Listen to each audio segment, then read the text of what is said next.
Live from the ESPN 1280 studios in San Luis Obispo, it's time.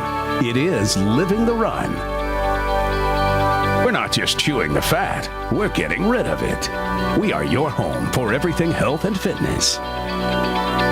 Living the Run is being brought to you by Fascia Balance, Pinnacle Training Systems, Peak Performance Massage, and the chiropractic team at Slow Wellness Center.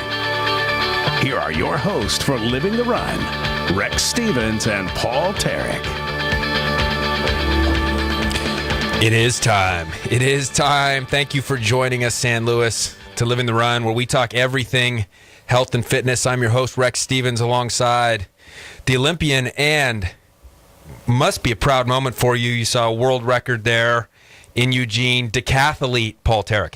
It's incredible. I can live vicariously through my old coach. He's got a good athlete now. I mean, I don't know what that really says about me, but, he coaches me. I do okay. He coaches the next guy. He breaks the world record. I'm not really sure how I should take that yet, but it was awesome. It was awesome to watch that.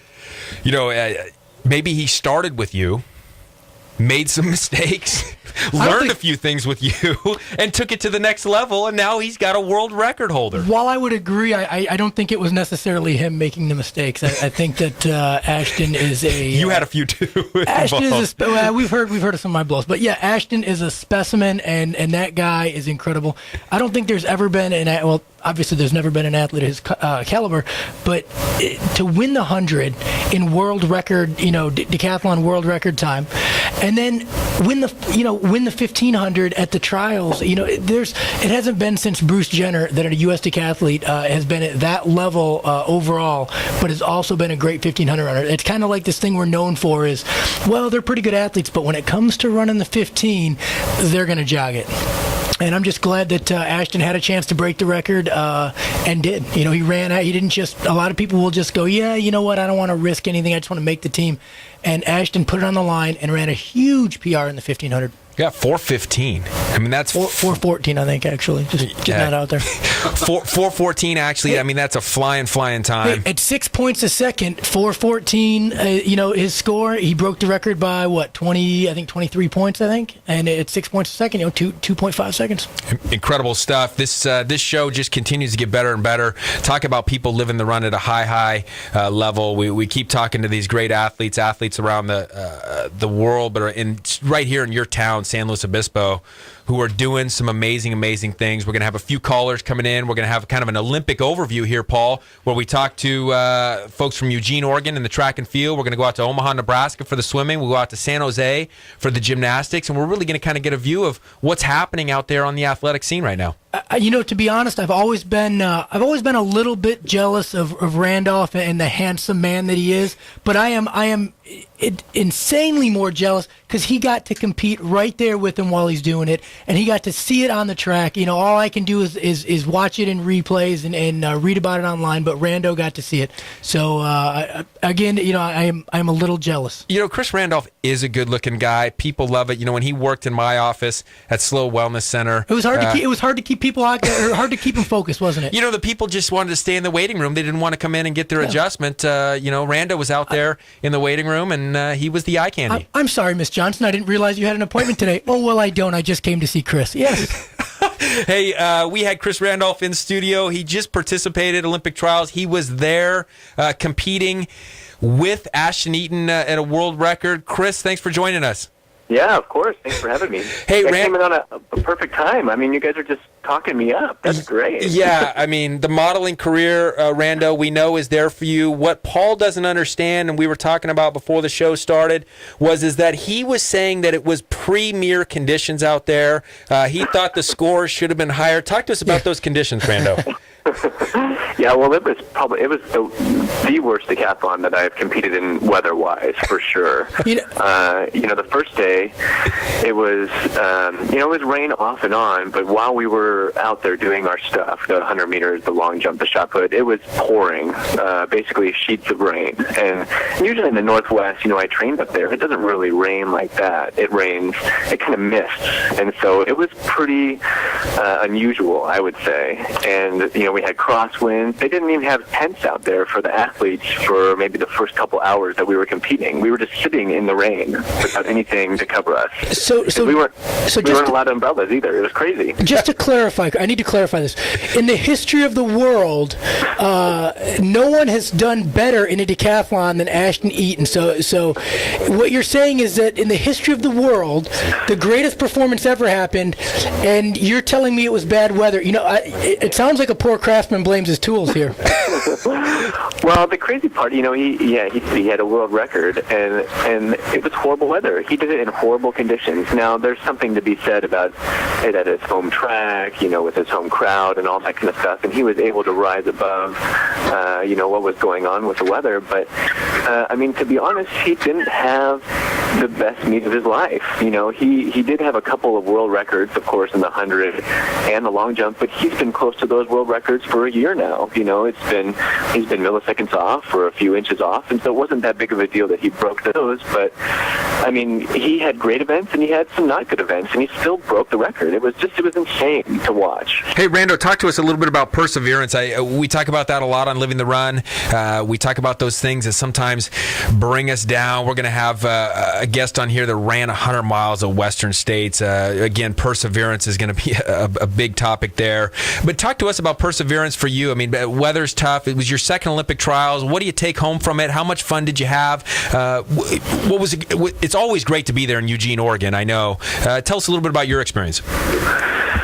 Well, it was a blast to be out there, and it truly is an honor to compete. Making the Olympic trials is hard enough, to get there to just actually do something. And so it was really, just like I said, it was an honor to be out there. And for me, I didn't have the meet that I was looking for, whether it was the weather or whether it was something in training that happened beforehand. But the truth is I made it through the decathlon, and we started with 18 athletes, and I think only 12 athletes posted a decathlon score, so that's without no hiding or no marking. And so, it's a third of the field that didn't even really finish the decathlon. And so, and that, to the end for me, it was, whether that was the last meet that I'll ever do, it was just about finishing and just making it through the whole beast that is the decathlon. Yeah, Coach Harry Merritt did tell us that, where he said it seems like more can go wrong in a decathlon than can go right, and it sounded like this was one of those cases where endurance and perseverance, was the big deal. Chris, what does the future hold for you? Give us real quick. Give us a wrap on what happened in Eugene, what you took away from it, and where you look forward to going from here.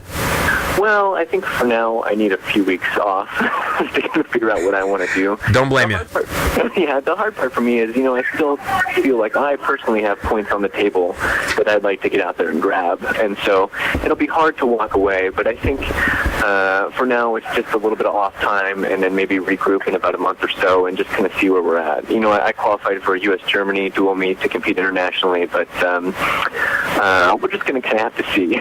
It's going to be hard to leave, for sure. Hey, Rando, thanks for joining us on Living the Run. Thanks for a recap on Eugene. Congratulations on a great meet, and congratulations on finishing there. Tremendous stuff, and I know it's a time that being able to be at a meet, compete in a meet with a world record holder has to be super special to you, and I know it's super special to be in a second trials. Something I'll never forget. It was incredible. Awesome. Thank you much, Rando. We will have you back in soon. Okay, thanks, Rick. Thanks so much. See you, Paul. Hey, we're going to go now to Jud Clark from Puma. We're going to get an update here from the Olympic trials in Omaha, Nebraska. We had Zach Stevens on last week. Swimmer, 16-year-old, qualified for the Olympic trials in the breaststroke as a 15-year-old. Jud, thanks for joining us. Hey, thanks, Rex. How are you and Paul doing back there? Well, I know I'm doing well, but Paul, struggling as usual. I'm nervous about my races that you set up for me in the coming weeks, Rex. I got to be honest. I'm nervous. You should be, Paul. Hey, when we talked about taking Paul out a mile from sea and dropping him off the side and telling him to go east or go west, or east in this case, that was a worry. If we said go west, it'd be a real worry. Thanks to Magellan. Let him keep going. Let's just see Paul how far he can go. Yeah, let's get a compass. Hey, it's supposed to be an absolutely incredible pool out there. Tell us about the facilities. Is it anything like you've ever seen? Well, I think the word epic is used frequently, but this truly is an epic event. Honestly, I haven't seen anything quite like this.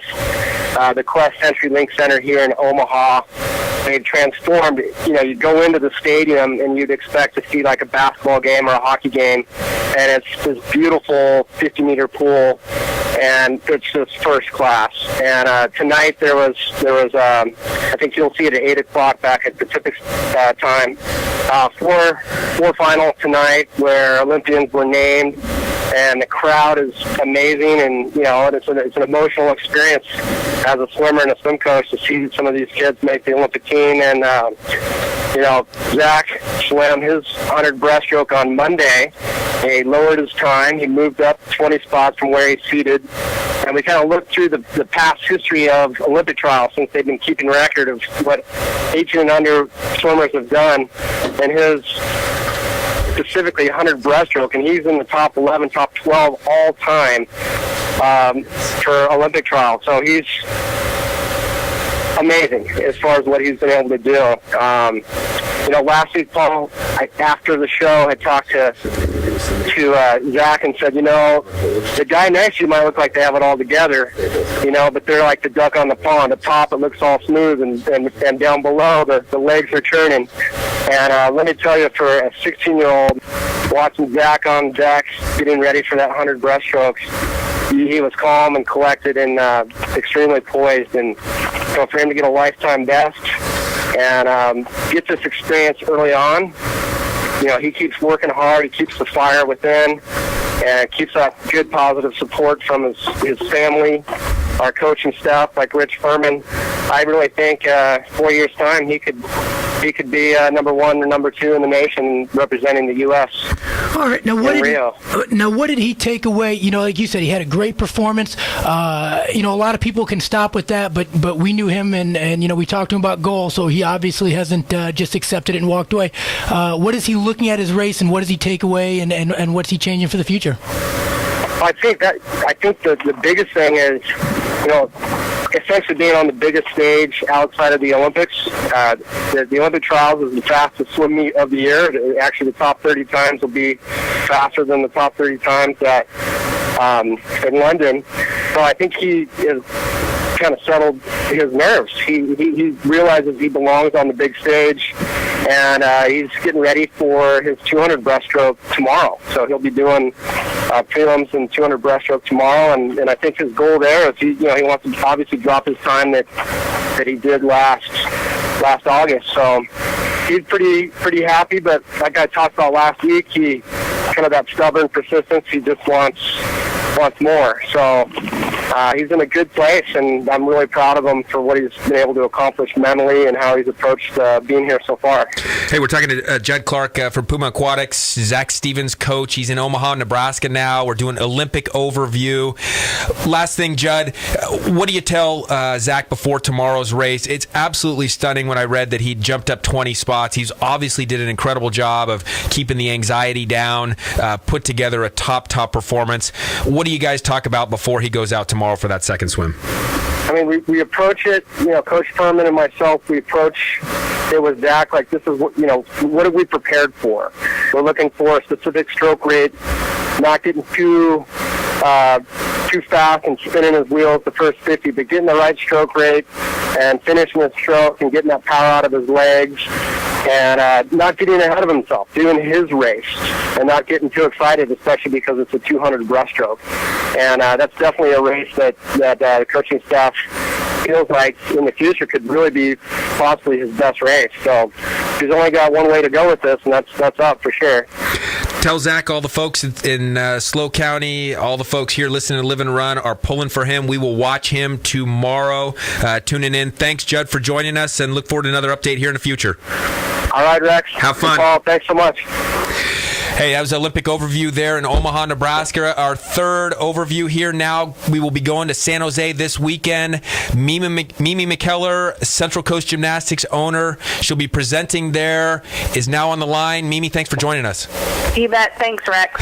Hey, Mimi, what can we expect here from the Olympic trials up there in San Jose? What are you guys going to be looking for, and how much excitement is it going to bring? Well, the Olympic trials are going to be amazing. There's 4 days of competition starting on Thursday, tomorrow, June 28th, and it runs through Sunday night, July 1st. America's got we've got a lot of depth. So I know on the women's side and the men's side, they've got about 10 gymnasts they're looking at, both men and the women, that are going to be battling it out to be on that Olympic team. Typically, it's not exactly chosen that night for the women's program, and they really take it into consideration. They have about 3 weeks before the Olympics, so Marta Caroli is in charge of the women's program for USA Gymnastics, so she's going to be there with Bella Caroli, and they're going to be, watching these girls compete on Friday and Sunday, and the men compete on Thursday and Saturday. So when the weekend's over, we'll have a better understanding of who's going to be on that Olympic stage. So for us non-gymnasts, Mimi, how exactly does it work? Do they take one gymnast from each event or two gymnasts from each event and then an overall team, or do they make the overall team from the individual events? How does that work? That's a good question, Paul. So it's really variable. They typically will take the top 7 all-arounders to compete. I'm not sure how the men are doing it this year, but I know the women are actually, for the first time, allowing event specialists.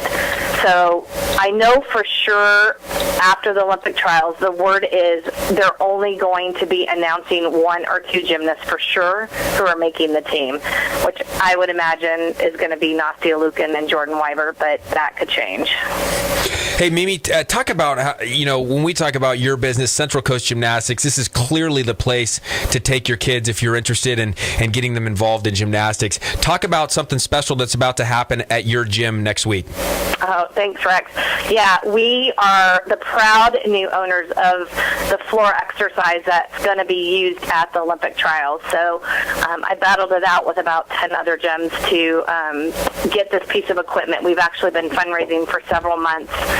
It's a $17,000 piece of equipment that we're purchasing, and as soon as the Olympic trials are over and all those Olympic gymnasts tumbled on it, it gets to come back to Central Coast Gymnastics on July 4th, where we're going to be installing it in our gym. Hey, listeners, if you want your kids to be jumping on a piece of history, Olympic trials material, this is the place to go, Central Coast Gymnastics. I flip for ccg.com, right, Mimi?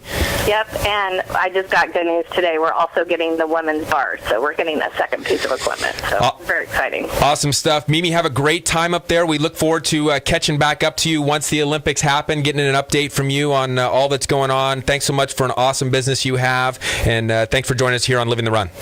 Absolutely. Have a great night, guys. Thank you. Thanks so much.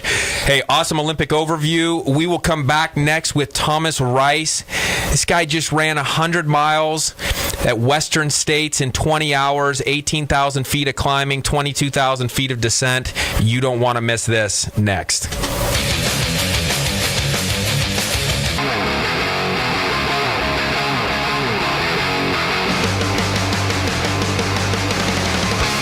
We're back with Living the Run. Paul, that was a lot of fun. Olympic overview, first time. I don't know if that's the first time on Living the Run. Well, we bounced from city to city, and I must say you need to put a pat on the back for producer Max Woodcock. He handled that smoothly. Better production than anything NBC ever does. There was no backstory and like tugging at your heartstrings. No, it was just facts and upfront news. I loved it. It was brilliant. So thanks to Chris Randolph from Eugene, Oregon, giving us an update on the decathlon out there, track and field. Thanks to Jud Clark out in Omaha, Nebraska. Nebraska, giving us an update on really an elite high school swimmer, Zach Stevens, there in the swimming trials. And then thanks to Mimi McKellar from Central Coast Gymnastics in San Jose with the Olympic trials for the gymnastics. Awesome stuff. Real cool stuff. They're getting that floor and the bars. That's elite stuff, Paul. I think they do some all-comer type stuff over there where you can pay a little bit, go and see if it's for you. Maybe take your kids over and get them involved, get them interested in gymnastics. Yeah, real cool too. And how about an update on the all-comers meets? Speaking of that, track and field up in Atascadero. Those are starting up pretty soon. The right? last I heard was every Wednesday in July. Every Wednesday in July. What a chance to get your kids active. I know my kids loved it at an early age. You can be, if you can run, you can participate. There's an event for you. I'm taking Joseph with us this year. Are we still gonna do that broadcast from there? July 28th, we'll be broadcasting from the track meet, all-comers meet. I believe it's the 28th. 18th? 28th? We'll figure it out. Either way. 25th, Paul. It is actually the 25th. If we do the math real quickly, it's a Wednesday, the 25th. We will be out there, all-comers meet, so don't come on the 28th. We won't be there. Joining us on Living the Run right now, this is just one of the most amazing things ever. I actually had a patient ask me this just the other day. She says, now how come you don't do these events like Western States? Rex, it's a pretty simple answer. Rex, your car wouldn't even do the event like Western. Your car wouldn't do that. Your car would do the 22,000 downhill? Yeah, your car could do that. The rest of it, no way. Yeah, my 1995 Acura would have trouble keeping up with this guy, a guest of Living the Run in the past. We're so thankful to have him back. One of the most remarkable athletes I've ever seen and heard of, Thomas Reiss. Anybody who can run 100 miles, 18,000 feet of climbing up, 22,000 down in 20 hours. Brilliant stuff. Thanks for joining us. Thanks for having me on the show, guys. So, I don't know. The first question is how do you get into something like this? First of all, it's perplexing to most people's minds. We joke, but some people's old cars really wouldn't do this. They really couldn't get up this far, but somehow your legs do it. How do you get excited about this? How'd you get lured into this in the first place? And tell us about your journey. I started out as like a track runner, running 1,500, 5,000, 10K, half marathon on the road, and eventually got bored with that, quit running, and then 5 years later I was like, I should run again, but I want to do something different. And so that's how I got into that. And so my first race was actually a 3-day, 3-marathon stage race in Lake Tahoe. It goes around the whole lake. And I enjoyed that. And then it went from there. And then it was my first 50K, first 50-miler. And here I am, and I just finished my third 100-mile race. Yeah, last time you were on, it was Tahoe, and I thought I had talked you out of doing another one. I was hoping I had talked you out of doing another one, but apparently I did not, and he went even further and did it's Badlands, isn't it? Is this which one's Western this one? Western States. Western States. 22,000 up, 22,000 down, 18,000 up. That's. It doesn't seem possible. You know what we should have asked, because your son was the brighter one of the group in here. You got 5 of us in here. There's clearly one very intelligent person, and that is your son Dylan. He asked the very first thing. He says, "You got to ask him about his feet. How are your feet after doing 100 miles, going up, going down?" You know what? Actually, my feet survived pretty good. I'm one of the few runners who gets very little blisters and loses very little toenails. I have not lost a toenail yet. That's not a statistic to keep. Yeah, I would say most people at Western States, from all the downhill and your toes pounding into the toe box, probably lose on an average 2 or 3 toenails. I did not lose a toenail. I had a couple of blisters, and that was mainly due to the horrible weather, because the first 6 hours, it was very unusual. It was the coldest and wettest Western States they had in 39 years. It was like up at Emigrant Pass at almost 9,000 feet. We had like snow, hail. Pretty much the first 6 hours, it was completely soaking wet.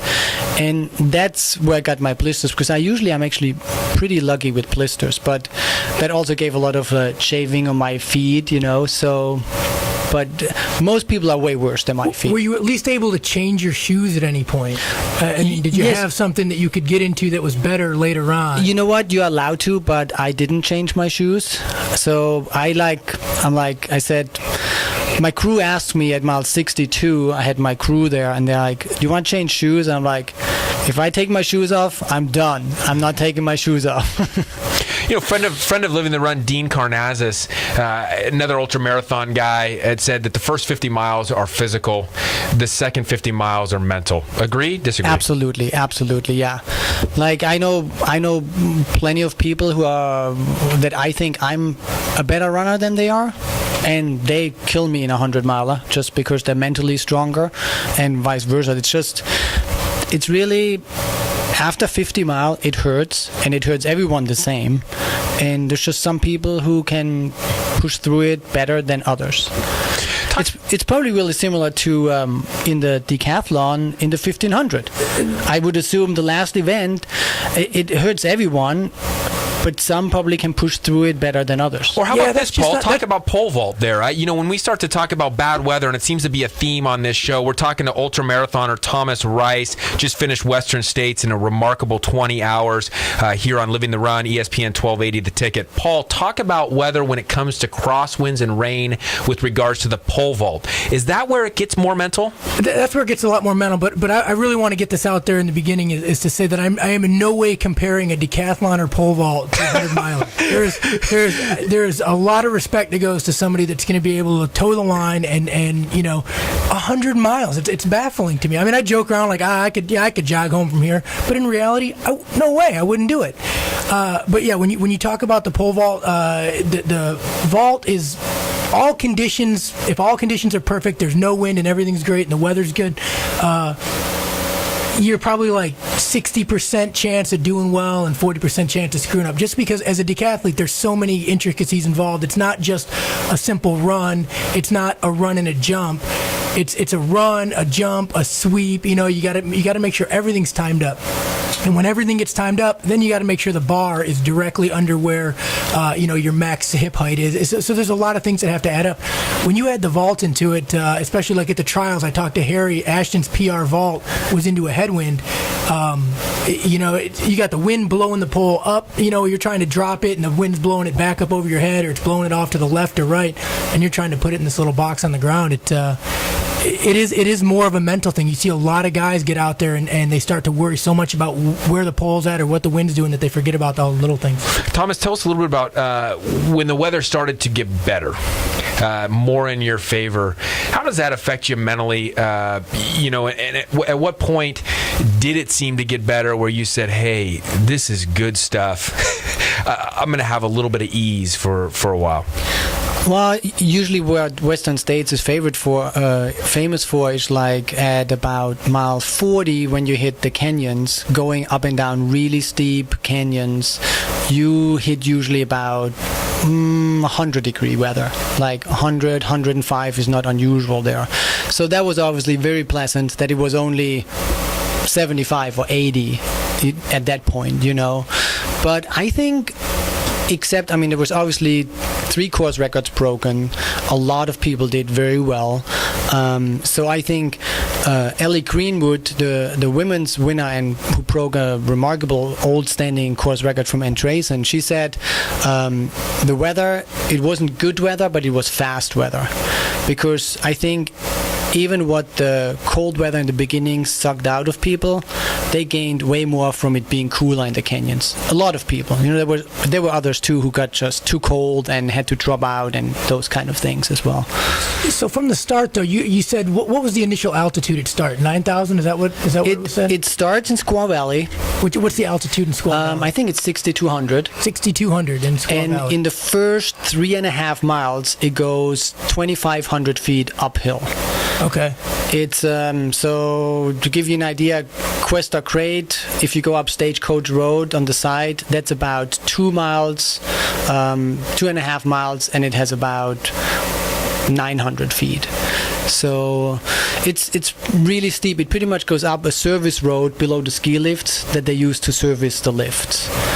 And so you get up to like almost 9,000 feet. I think it's 850 or something like that. So for the most part, the whole race is at altitude. And the thing is, we're talking about the 100-mile aspect, the up and down hills, the weather. And while we're talking about all that, the whole race is occurring at lower oxygen levels, pretty much.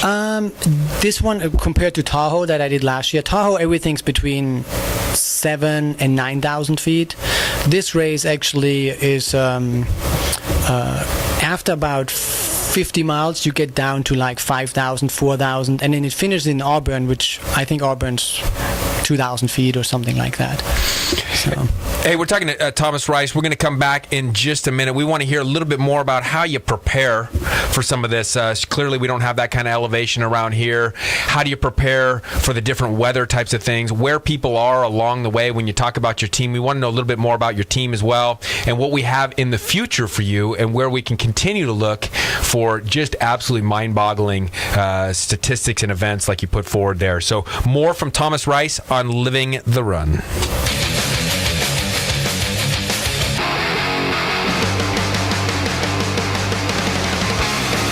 Back with Living the Run. Hey, back with Thomas Reiss. Just finished the Western States 100. This is remarkable stuff. Some great stuff, on the break there. Tell us a little bit about preparation. Training here, this is a great place to train. We've got some incredible hills to run. We've got great scenery, great terrain. Certainly we don't have anything up with those kinds of elevations. Where do you train to get used to being in spots where there's a little bit less oxygen? How do you get the body ready for those changes in elevation like that? Again, guys, if you didn't hear earlier, Western States, you got 18,000 feet of climbing ascent, 22,000 feet descent. So you're up and down all over the place. How do you get ready for that? We have quite a bit of good backcountry trails here. You just need to know about them. Most people, if they think of running on trails here, they think of Johnson Ranch and that sort of a thing. But there's a lot of stuff like my training group, the Slow Trail Runners that I train with a lot. We go out and we run a lot in near Poso, High Mountain Road, Rinconada Trailhead, Big Falls, Little Falls back there, and there's some real rugged, steep stuff that really helps preparing for a race like that, During the break, you were talking, Max asked a question. You said at the end of the race, it was about the last 2.5 weeks, the low point was about 98 miles, right? Yeah, the lowest point of the course is the American River at No Hands Bridge in pretty much just outside of Auburn, and you have about, I think it's 800 feet of climbing. So Max made the point that it would be like getting to the bottom of the Cuesta Grade in 98 miles and then just having to run to the top 800 feet. Pretty much. It's probably a little steeper, I guess, from the bottom. But yeah. How do you, when you get to that point, you're that close, how do you address that? Because like Max said, hey, most people think, I only got 2 miles left, and he's thinking, I have to climb the Cuesta Grade at this point. It's really a mental game, and my good friend and pacer, Brett Rivers, who paced me in my other 200 milers for the last 20 miles as well, he just, if I stop running, he's like, hike strong, don't slow down, just hike strong, and you just get into a power hike for a couple minutes, and then you try and pick it up and run again for a couple minutes and put your head down, and eventually you're on top of that hill. Eventually you see it's dark too, because I'm finished at 1:30 in the morning. So eventually you see the lights of the aid station, and you're like, oh, there's the lights, and you hear the cheers, and you're like, oh, I'm up. Or you're delirious, one of the two. Yeah. Well, it's a great point. One of the things that Paul and I are trying to do here on Living the Run is get people active, get people motivated, and realize that there is time to do these things. But when we start to talk about training for a 100-mile run, and like I said, I read Ultramarathon Man, Confessions of a Nighttime Runner. When are you training? Certainly it's a lot of hours. You have a family, beautiful son in here. When are you training for this kind of stuff, and when do those hours take place? It's a big commitment. I've been averaging 100-mile weeks for like pretty much the last 6 months. So there's a lot of early days, getting up at like 4:30 and running from 5 until 9 o'clock, and then going to work. I'm not a professional runner. Like Dean has that advantage. It's his job, it's his business. So he can probably go for a run at 8 and be done by 12:30. Well, by then I already had 2 meetings with clients. So. It's a big commitment, weekends, it's just, it depends on how badly do you want something, you really want it, you're going to find a way to make it happen. Absolutely. That's a great point for the Living the Run listeners. I'm interested in strategy. I know there's got to be a bunch of different strategies among runners in these things. Western States 100, no different than we've talked to coaches along the way. I know Jud was in here talking swimming coaches. We've talked to Paul's old coach. There's always differences in strategy. What are the differences in strategy, and what strategy do you take going into these races? Well, you kind of have to run your own race and just not get sidetracked by, oh, this guy's going out faster. And like an example, Ellie Greenwood again, who took the women's course record in the win. She was like, I think at one point 25 minutes behind the women's leader, but she just had her plan and she stuck with it. Stay on top of your fuel, your calories, your hydration, keep that going. And I hit a really, really bad low spot after about 40 miles, and I thought the race is over for me, and I sucked it up till mile 60, met my crew, met my pacer from mile 60 to 80, Eric Doobie, great friend of mine, and he got me back into the game again. He was like, you know what, this is not as bad as you think, just keep on eating, keep on drinking, keep on moving. And we ran down to the river crossing in a very, very good time, way better than mile 40 to mile 60 was, and suddenly I was like, wow, I think I can even break 20 hours. And, so it's a long, long way, and a lot can happen. We're talking to Thomas Reiss, just finished the Western States 100 here on Living the Run, ESPN 1280, The Ticket. If you've missed any part of this interview, you want to catch the rest, make sure you find us on livingtherun.com or on Facebook. Incredible stuff. What I'm interested in knowing is how much talk is there out there? I mean, certainly you guys get spread out over 100 miles, but there are times, like you said, the female winner was 25 minutes behind, and she starts creeping up and passing people. When you get near people, is there talk? Do you guys encourage each other? Do people slow down and kind of chat it up a little bit, or are people pretty silent and to themselves as you go through? No, that's actually one of the coolest thing about ultra running. It's, I used to do 5K, 10K, half marathon road races, and everyone's kind of like, probably how it is in track, staring at each other and not talking to each other. And here, I mean, people sacrifice their own race to help someone if someone's injured, or I think it's because it's so remote and such an extreme thing. I think people tend to be more open-minded and helpful, Now, yeah, if I come up on someone with like a mile to go and I can win a race, yeah, I'm gonna pass him. I'm not gonna start chit-chatting, But in general, you encourage each other. Like if someone's standing on the side of the trail, you ask them, hey, are you okay? Do you need help? Do you need any food? Are you good? But it can be very lonely. I mean, I was on my own pretty much between mile 48 and 62. I got passed by a few people, but I was by myself. And 60 to 80, I was by myself with my pacer the whole way. We didn't pass anyone, and we didn't get passed by anyone, Is there life out there? You probably were asking a few times. Did I make a wrong turn here? I'm pretty sure we're supposed to be on this road. Yeah.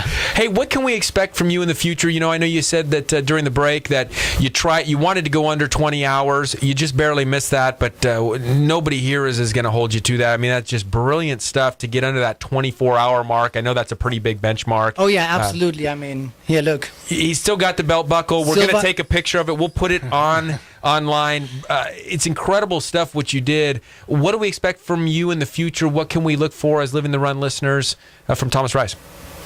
That's a good question. Maybe ask me in 2 weeks. Right now he's retired, but maybe in 2 weeks he'll come out of retirement. Yeah, I'm still kind of beat up from the weekend. So I don't know. Can I ask you this? Why do you pick Western States instead of, say, Badwater that's coming up in a few weeks, or any of the other events? How do you come to choose the ones that you choose? Well, I mean, Western States, it's like the Wimbledon of ultra running. It was the first 100-mile. It's where it all started. It's sort of the classic. It's really hard to get in. They have about 2,500 people in the lottery who try to get one of the 400 spots. So I applied in the lottery for the last 3 years, and this year was the first time I got my name picked out of the hat. You know, so it's like it has a certain like cachet to it. You know, it's just a really special race. You know. But by now, qualifying under the 24 hours, do you get an automatic entry in for next year if you want it? No, only the top 10 finishers, men and women, get an automatic entry. And there's a few really high-profile races where the winner and second place finisher get a top entry. So, what a great way to run the registration, though, because sometimes people, you know, how many people register for marathons and then just don't show up or don't go and lose the money. But like, if you really want to do, you know, if you really want to do Western States and they actually draw your name, you kind of have to do it, you know, because you never know if you'll get that opportunity again. So. Exactly, yeah. Hey, we're going to take a quick break. We're going to wrap up our show. Thomas Reiss, brilliant guest. I want to have you on, though, for a segment that we always have called Tips and Takeaways, something to give to our listeners, something going forward for the next day. So wrap up the show in just a few minutes.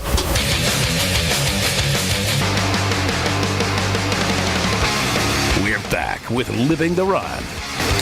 There's a lot of reasons I love this show, Living the Run, Paul, but none more than what's about to take place right now. I'm telling you, we have a great guest in studio, Thomas Reiss's son, Dylan. Dylan, you had advice for your dad. We do a thing on this show called Tips and Takeaways, something for the listeners to take away for tomorrow, something that might help them in their fitness. I heard you ran a 1,500 meter in 5:59. That is flying. It's very, very fast. Tell us how you do it. Give us the tip that you gave your dad before the race. Well, I told him that if the next day you have a big race coming up, then it's always good to like pretend like nothing's going on the next day, so then you can get a good night's sleep so you're not nervous, and then the next day you like wake up and you're like, oh, it's my big race today, and you got a lot of sleep so you can run fast in your race. That's brilliant stuff. Paul, you said that was brilliant. It is. It's brilliant. How many people stress out about things at night and you see them all nervous and worried and then they don't sleep good and then they're up the next day and they're all fidgety, but that's genius. This show's been going on for a year and a half, Dylan. We have never had a tip that was that brilliant. Who do you want to say hi to? I know there's somebody at home.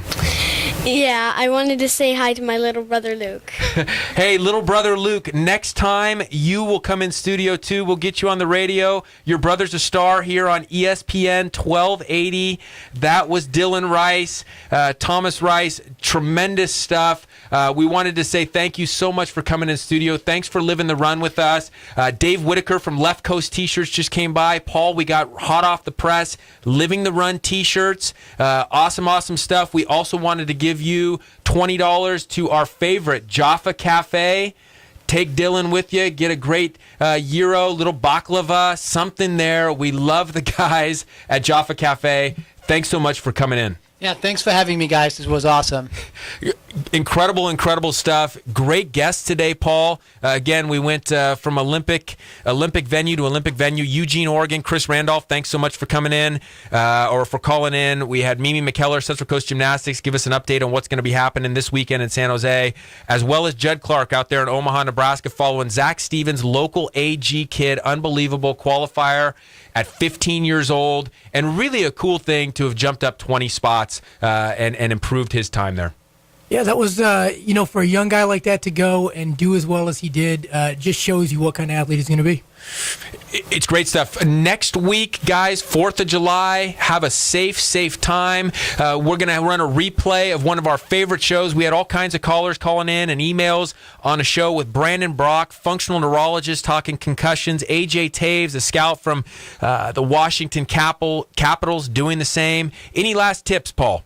I think what he said earlier was really big. He got a little tired. He got a little distracted. When he got to the 60-mile point, his training partner came in and helped push him along. I think that shows the importance of getting somebody out there with you, kind of sharing the motivation, sharing the drive. My tip and takeaway is Thomas said, is that he said, if you really want it, you go after it. And that is the case. Don't make excuses. Get after it. Again, Dylan, your tip and takeaway was the best. Get rest. Don't worry about it. Don't let those nerves get you. Dylan, thanks for coming in. We always say here on Living the Run, live healthy, live bold, come live the run.